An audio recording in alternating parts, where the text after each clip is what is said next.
Привет, мои дорогие друзья! Слушайте, я читаю комментарии и очень сильно рад, что вы с такой радостью воспринимаете эти мои скромные расследования. Я только ступаю на этот путь, потому что я понятия не имел, что там происходит в российской армии, к примеру. Это было очень интересно с этим разбираться.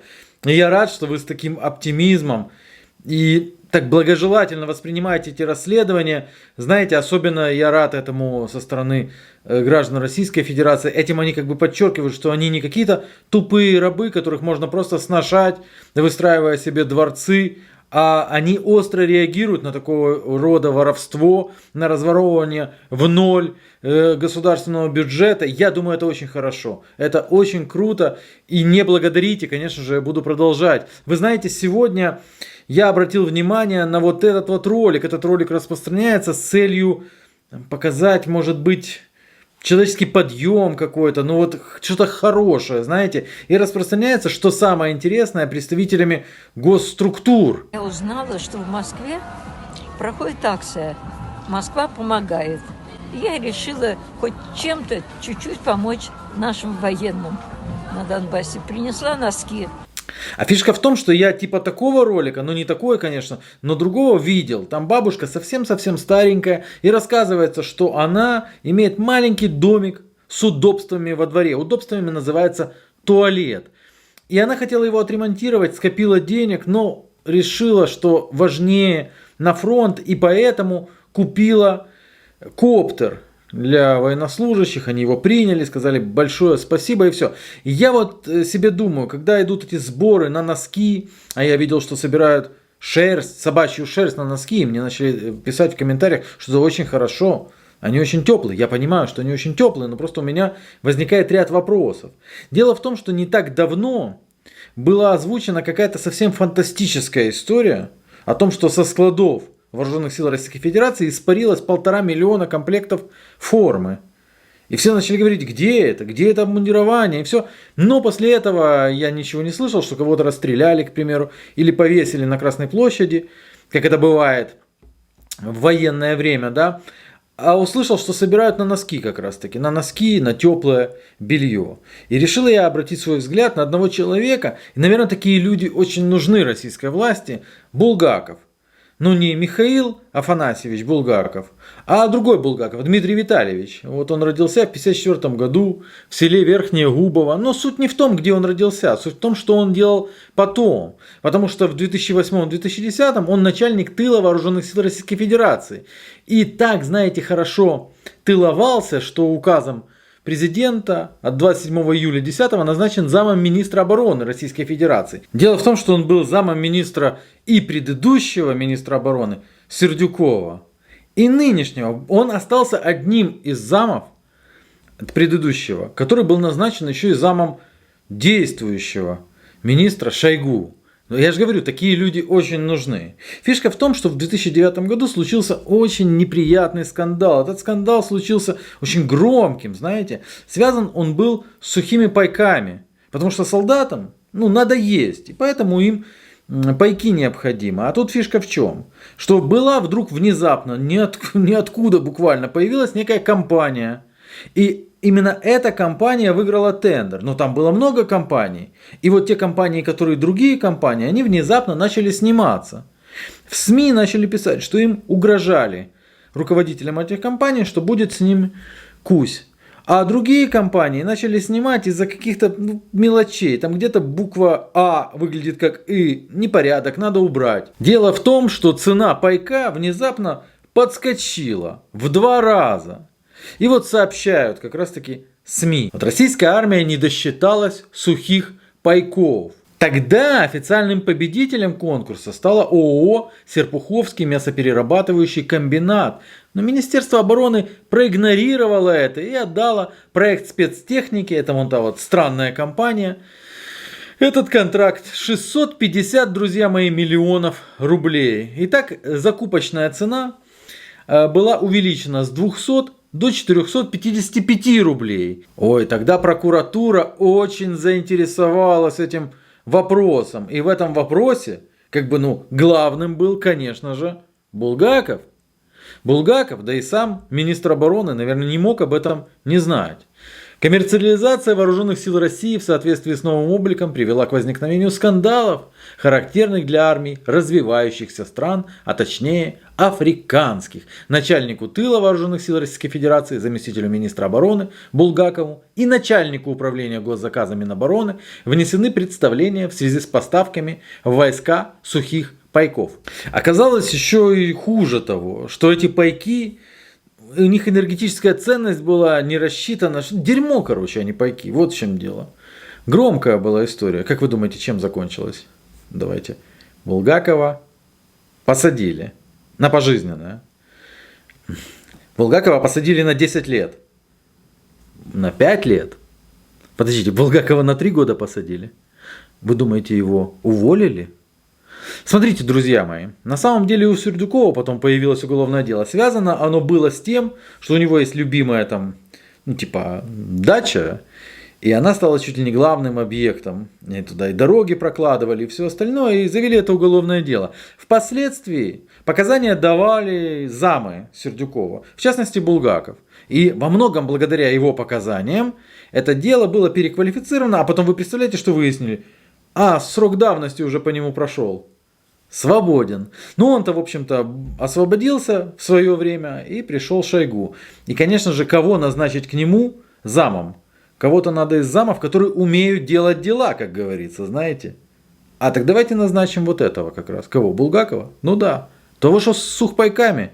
Ну да, его. И вот в феврале 2012 года происходит еще один очень громкий скандал.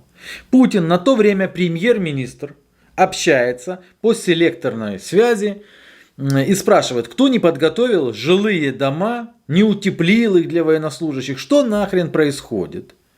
А ему отвечает как раз таки Булгаков. Говорит, я скажу кто. Замминистра обороны Булгаков сообщил, что из заместителей министра обороны на сегодняшний день за это отвечает Кузнецов Георгий Васильевич. А отвечал до этого замминистра, который сегодня, представляете, назначен руководить спецстроем. На самом деле заместителя по фамилии Кузнецов у Сердюкова нет. А Георгий Кузнецов возглавляет один из департаментов Минобороны, не являясь руководителем высшего звена. То есть он на голубом глазу, отмазывая коллег, соврал. Просто соврал премьер-министру. Вы что думаете, после этого с ним что-то случилось? Нет, потому что у него хорошие покровители. В принципе, в 2012 году соврать Путину, да когда это еще и транслируется по всем федеральным СМИ, это, конечно, такая себе, смелый шаг, знаете. Глупый, но смелый. Тем не менее, с ним не случилось ничего. Чем он занимался на посту? Смотрите, там деятельность такая, что не хватит, конечно, одного видео. Пришлось бы делать такой фильм на час. Может быть, когда-нибудь и сделаем. Но фишка в том, что у генерала, он там геройский герой, потому что его там и за Сирию он награжден, и за все, он очень героический человек, ему 70 лет где-то.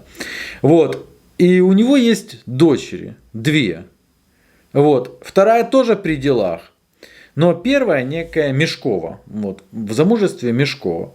Ее муж возглавляет филиал Национального медицинского исследовательского центра высоких медицинских технологий военного клинического госпиталя имени Вишневского. А сама она, Марина Дмитриевна, она бизнесвумен. И у бизнесвумен было несколько компаний.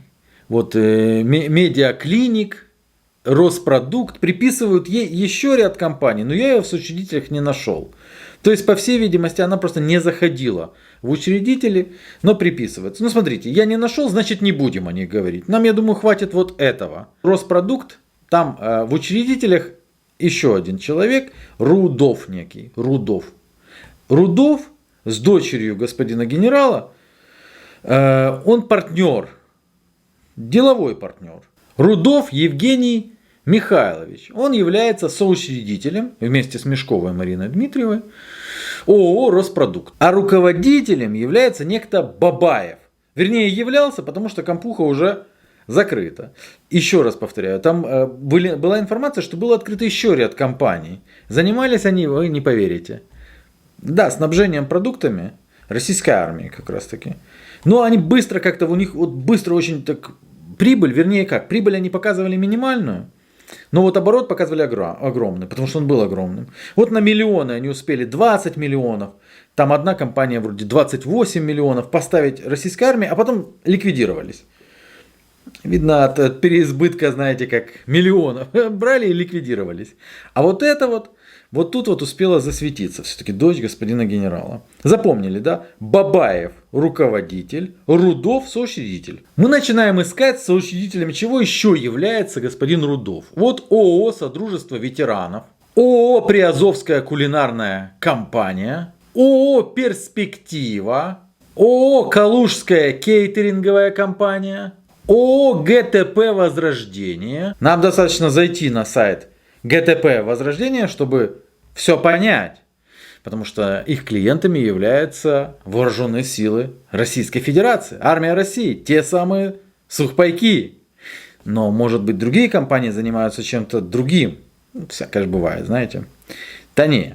ООО «ГТП Возрождение». О, погнали. Федеральное казенное учреждение. Как вы видите, все только служивым. Все контракты только служивым. Следующее. ООО «Содружество ветеранов».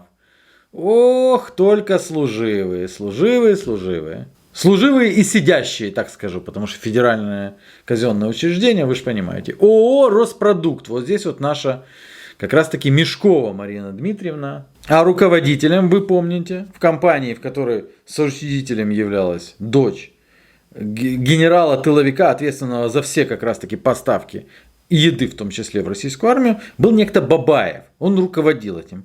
Так вот, на Бабаева зарегистрирована еще одна компания, называется «Аристо». Давайте посмотрим, а чем они занимаются. Может быть, какими-то, я не знаю, летательными аппаратами, может быть, уголь добывают. Нет. Они занимаются поставками продуктов, правильно. Военные части, федеральные казенные учреждения, и поставляют этих продуктов немерено. Давайте, друзья мои, посмотрим, как происходят эти поставки. Интересно, просто тыкнем вот в самые такие жирненькие поставки, там по 6 миллионов, по 7 миллионов. Да, вы поняли. Они единственный претендент на эти поставки. Ну, вы понимаете, в чем фишка? Просто компания, очень хорошая. Они поставляют там и, говорят, огурцы, помидоры там и все остальное. Такое бывает.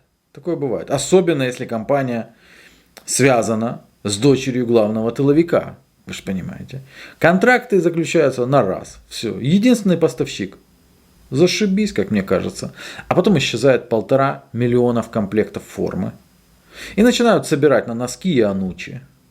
И что происходит с Булгаковым? Вешают все-таки на Красной площади? Нет. Садят? Нет. Его увольняют все-таки. Потому что заметили таки и решили, пора наказать. 70 лет человеку. Пора бы уже дать ему хорошенько. Путин машет саблей.